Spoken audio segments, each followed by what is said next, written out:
today, maybe we could dedicate the learning to my mother, Oliver Shalom, to today's a your site. Oh, So wow. Gold is Diesel by Golda Zisselbas? Yaakov, not That's right. Yaakov. Okay. Neshama 40 Shadam. years. Can you believe it's 40 years? Wow. Okay. If Zion, if one of them fell into chulin, it does not render meduma, and the either and the other one he treats as truma and is liable to chala. So says Reb Meir, but Reb Yossi exempts. If the other one fell into another place, it does not render meduma. If both fell into the same place, it renders meduma in proportion to the smaller of the two. If he sold one of them, he's exempt, and the other one he must treat as truma, and it is liable to chala. So says Reb Meir, but Reb Yossi exempts. If another person sold the other, he is exempt. If one sold both, if it is a kind whose seed perishes, it is permitted. But if the kind whose seed does not perish, it is forbidden. If a woman was eating truma and they came and said to her, "Your husband is dead," or he divorced you, and likewise a slave who was eating truma and they came to him and said, "Your master is dead," or your master has sold you to a non-priest, or he has given you away as a gift, or he has freed you, and likewise a priest was eating truma and it became known that he was the son of a divorced woman or of a chalutza, Rabbi Eliezer holds them liable to the repayment of the value and the fifth. Rabbi Yeshua exempts. If he was standing and sacrificing on the altar and it became known that he was the son of a divorced woman or of a chalutza, Rabbi Eliezer says all the sacrifices which he offered on the altar are invalid, but Rabbi Yeshua declares them valid, and if it became known that he is a blemish, his ministration is invalid. Okay. Okay. All right. So Mishnah Bay starts with all of these cases, being the cases in Mishnah Aleph of people who were blindsided, um, Mhm. and didn't realize that they were not entitled to eat truma. Okay. The kulam shehaisa truma b'soch pihem. So up until now, we were talking about a situation where they weren't currently eating truma when they were informed, but they know that they ate truma during that window between when they lost their status and now, okay, when they found out. But now they're sitting there and he's literally chewing truma in his mouth. Okay, Rabbi Eliezer Omer Yivla'u. Rabbi Eliezer says, yeah, no difference, just swallow it. And Rabbi Yeshua says, Yiflatu, they must spit it out. Okay, so what's behind the svara over here?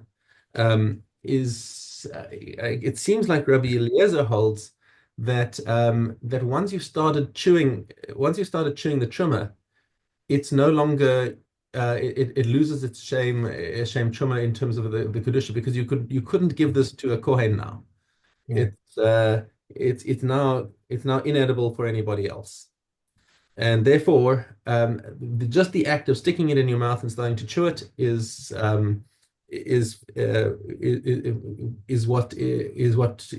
benefit. You've already derived the benefit from the truma, and you've made it inedible for any kohanim. Okay, Rabbi Yeshua says no. They've got to spit it out because it's the act of swallowing that constitutes the mistake for the truma. You need to close this window. Not this I thought it ferocious, was a bug. the I thought you were ferocious going east for a bug, wind. Huh? a fly or something. I thought you were going for a fly or something like I've got a that. skylight above me over there, and It's windy today. it's an east facing skylight, and that's where the wind is coming from today. Um, So it's like if you make a bracha on a lechem, you haven't swallowed it yet. You have to swallow it first if it yes. to become right. Hmm. Right. So he's going by the swallowing, whereas Rabbi Eliezer is going by the damage to the truma. Right. Okay. Amru lo nitmeisa v'nitmea v'nitmeis truma. So let's say he's still a legit kohen, and he's got truma in his mouth, and somebody comes up to him and says, didn't you see that you stepped on a dead sheretz just a minute ago? You're tame. What? And he's like, I didn't realize. Okay. Or else, somebody says to him, wait, that truma that you're busy eating right now, that's truma tamea. You didn't know? You Right. didn't know? Okay. So, so now what should he do? Rabbi Eliezer Omer, Yivla. It's already done. Okay. And um, I can understand Rabbi Eliezer when it comes to you became Tameh. I Okay. mean, So once, if you say you became Tameh, then the damage to the truma is already done. So like come what's on. done is done. I'll But deal with that later. well, actually, no. It's actually no. It is a difficult. It's a difficult position for Rabbi Eliezer because it's also to eat Tameh truma. In either case, whether he makes it tame himself or whether he's tame and he eats the truma, or he personally or he was tahor and he's got tame truma in his mouth. Tame truma is aser to eat. So it's difficult to understand why Rabbi Eliezer would hold swallow in this situation. Rabbi Yeshua mer yiflot. No, you spit it out, says Rabbi Yeshua. I can understand that. Um, and again, the halacha follows Rabbi Yeshua in both of these cases.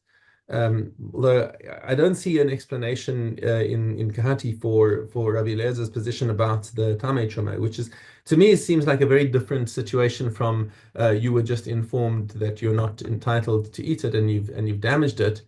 Um, I suppose no, it kind of follows on. If you say that actually you're not really a Kohen, you're actually a Zar now, and you've got truma in your mouth.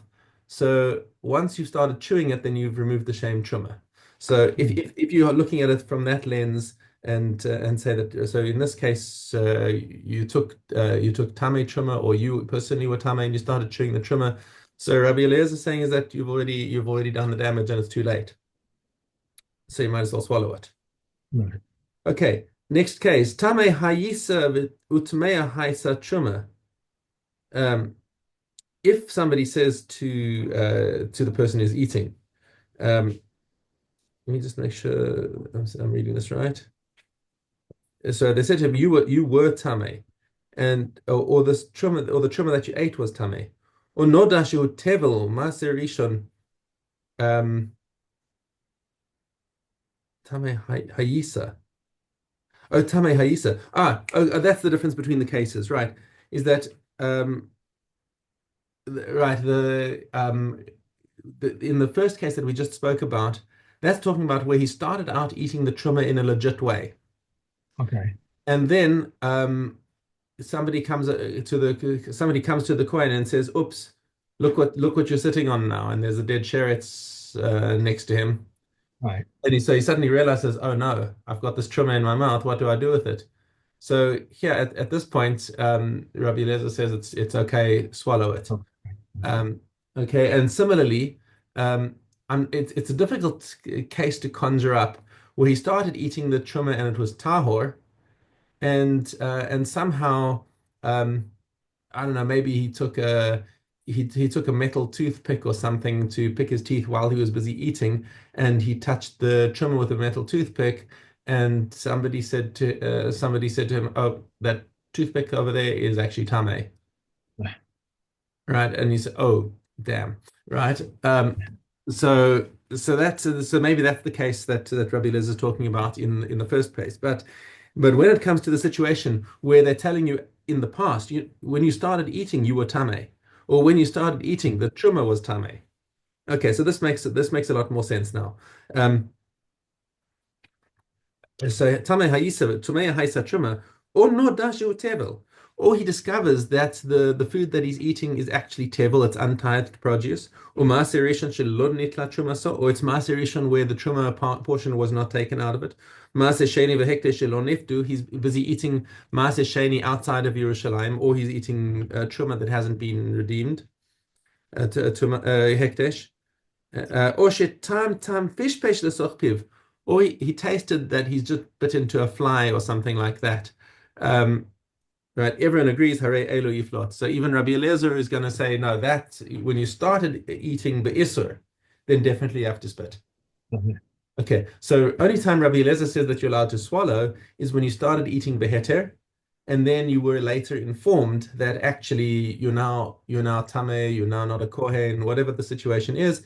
Rabbi Eliezer says swallow, it's too late. But in all these cases, Rabbi Yeshua says spit. Okay. Haya ochel be'eshkol. So, so a guy is eating grapes in the field without taking Terumos and Masros, which is Right, legitimate right. because he's just eating arai in the field. V'nichnas min hagina lechatzer. So now he's walked in from the field into the chater of his house, which is considered part of his house, and now that's kovei lemaser. Okay, so now, what about the stuff that he was busy eating while he was carrying it? Rabbi Eliezer Omer Yigmor, he can carry on eating it. Okay, Klamar, that he should go back out of the chater. So Judge Kati explains this over here. He should go back out of the chater and he should finish eating finishing the grapes, since he already started eating beheter. However, Mhm. in the chater itself, even Rabbi Eliezer agrees you cannot finish it. Because even according to Rabbi Eliezer, the chater is kover Oh, for maser, and therefore you shouldn't eat it in there. Rabbi Yeshua Meir lo yigmor. As soon as he has walked into the chater carrying his grapes, asulo. That's now he's now not allowed to carry on even outside the chater. He can't turn about and go back out because now he walked in and boom, the grapes are now chayiv in Trumas and Masros. Okay.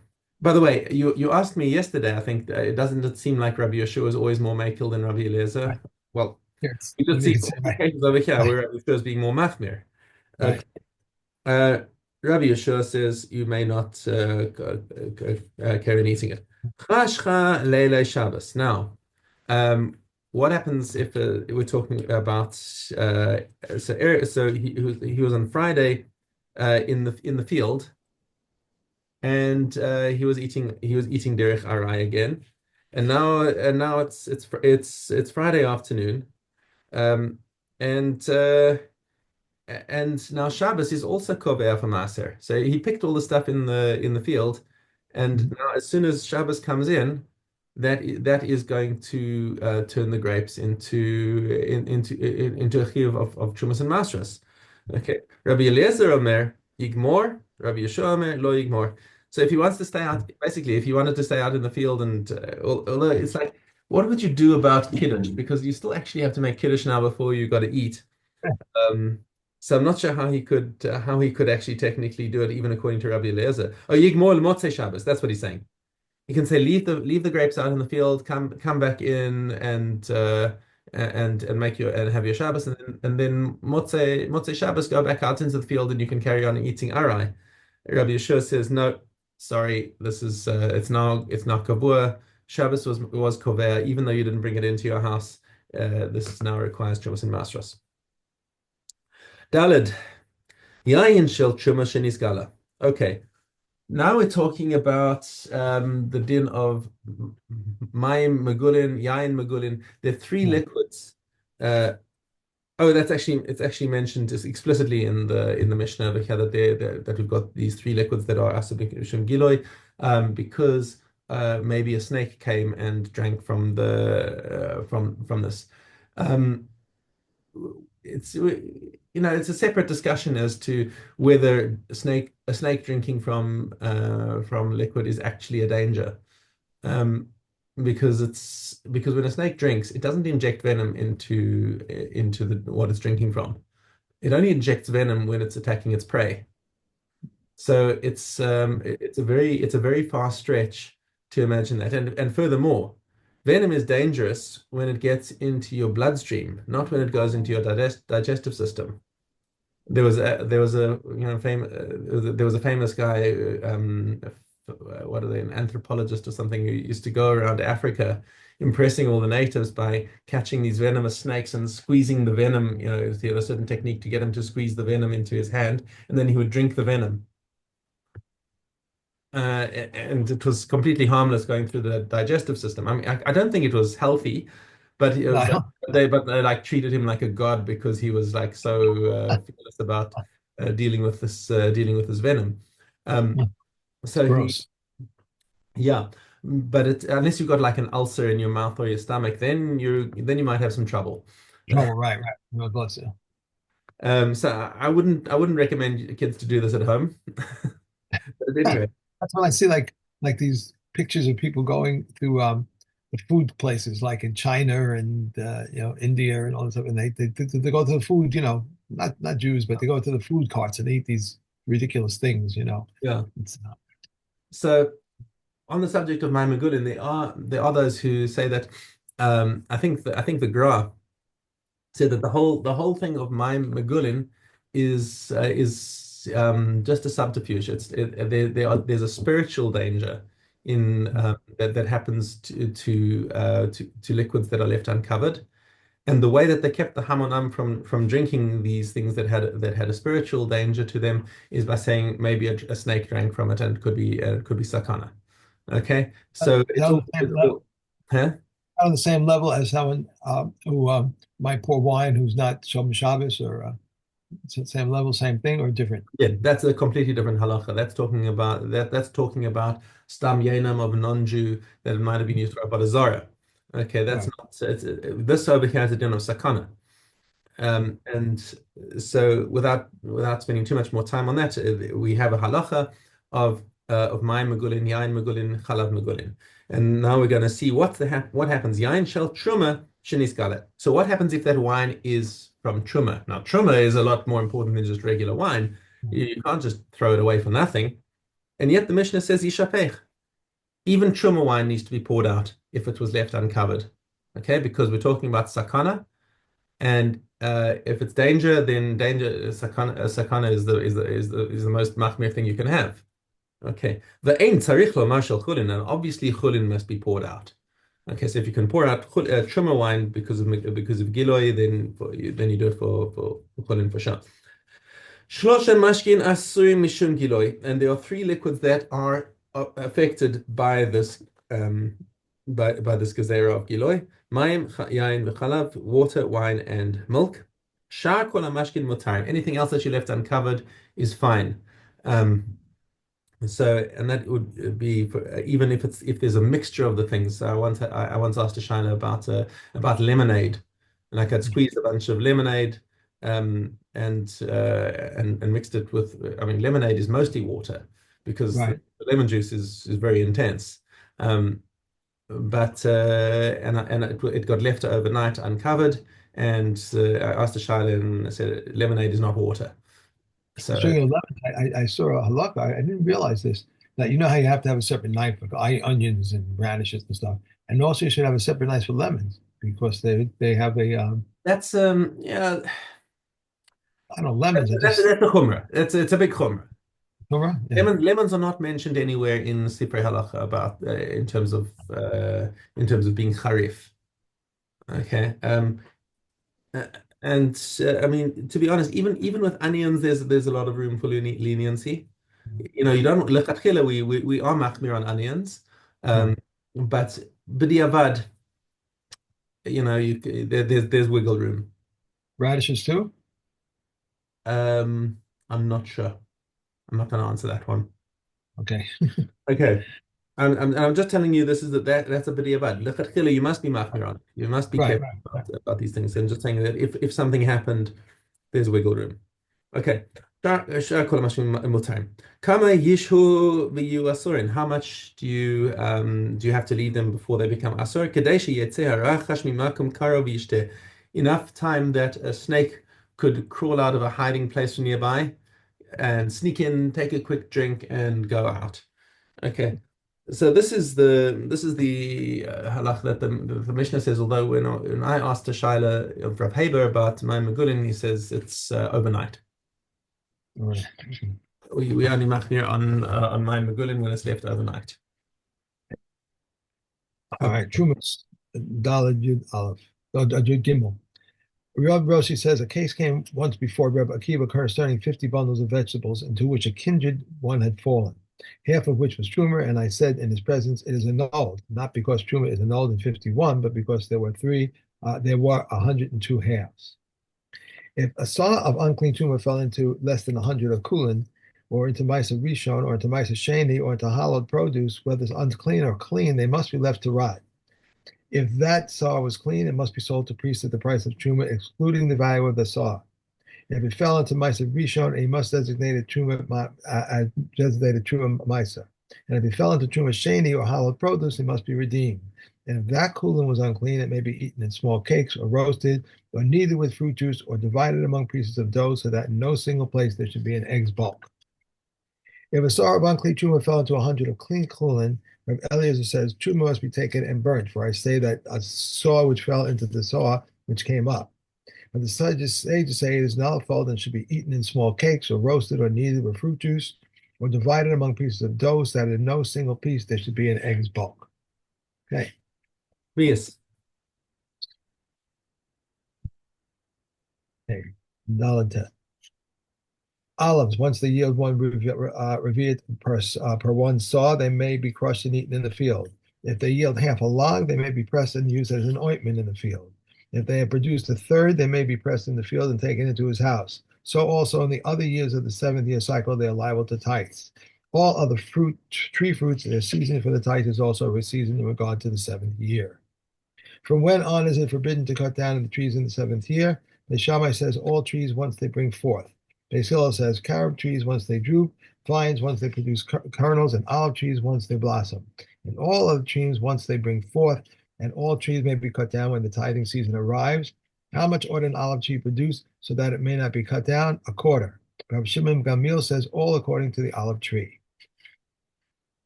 To white figs, the 7th year applies in the 7th year because they ripen once in 3 years. Rabbi Yehuda says that the 7th year applies to Persian figs in the year following the 7th year because they ripen in 2 years. They said to him it was not stated except in regard to white figs.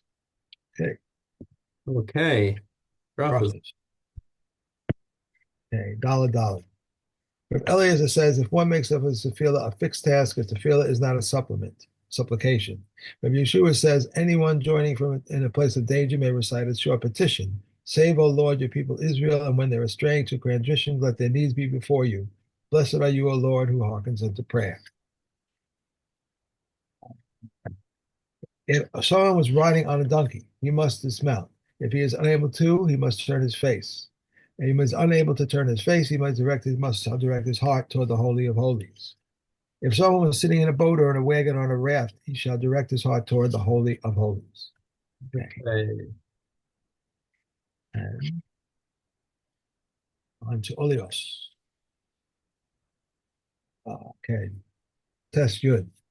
If the hive is standing in the doorway and there's less than a handbreadth of space between it and the lintel, and there is tumor inside the hive, the house remains tahor. If there is tumor inside the house, anything inside the hive becomes tummy because it is the way of tumor to exit, but not the way of tumor to enter.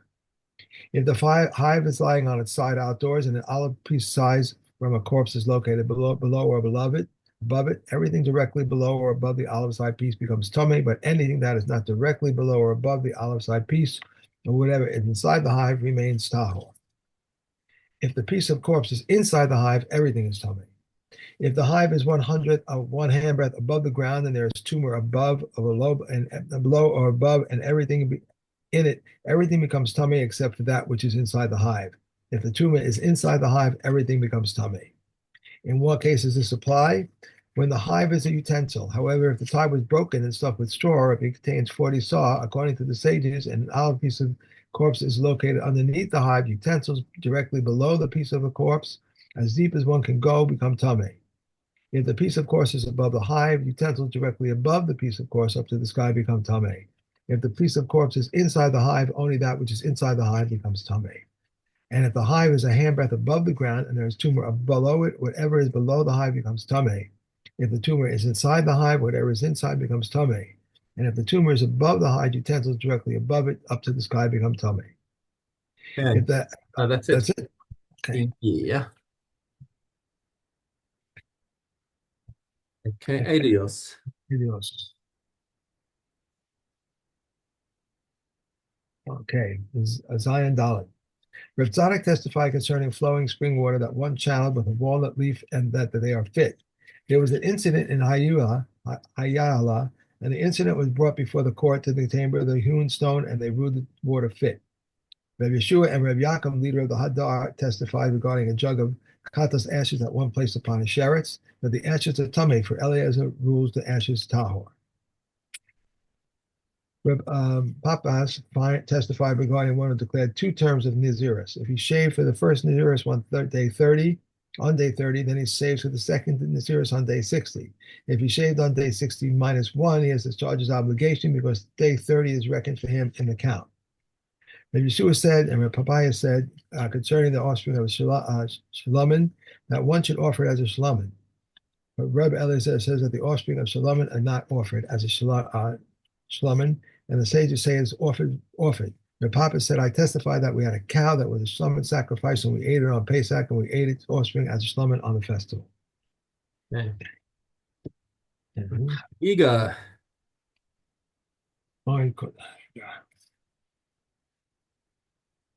Aleph. All are obliged in Riyah except for the deaf person, an imbecile, a minor, a person of undetermined sex, the Everybody.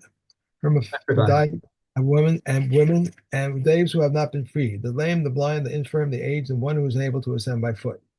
Who is deemed a minor? Whoever cannot run on his father's shoulders and ascend from Yerushalayim to the Temple Mount. These are the words of Red Shammai. Silla says, whoever cannot hold his father's hand and ascend from Yerushalayim to the Temple Mount, for his verse states 3 pilgrimage. Beis Shammai says the Olas Riyah must be worth at least 2 silver miles, and the Shama Kiga at least 1 silver mile. But Beis Hillel says the Olas Riyah must be worth at least 1 silver mile, and the Shama Kiga at least 2.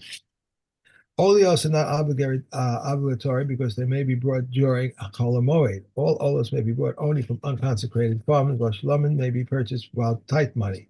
Concerning the Chagiga brought on the first day of Pesach, Beis Shammai says it may be purchased only with unconsecrated money. Beis Hillel says it may be purchased with tight money. Okay. And we is done. Okay. I'm not saying that I'm for this or against it or anything. I don't take anything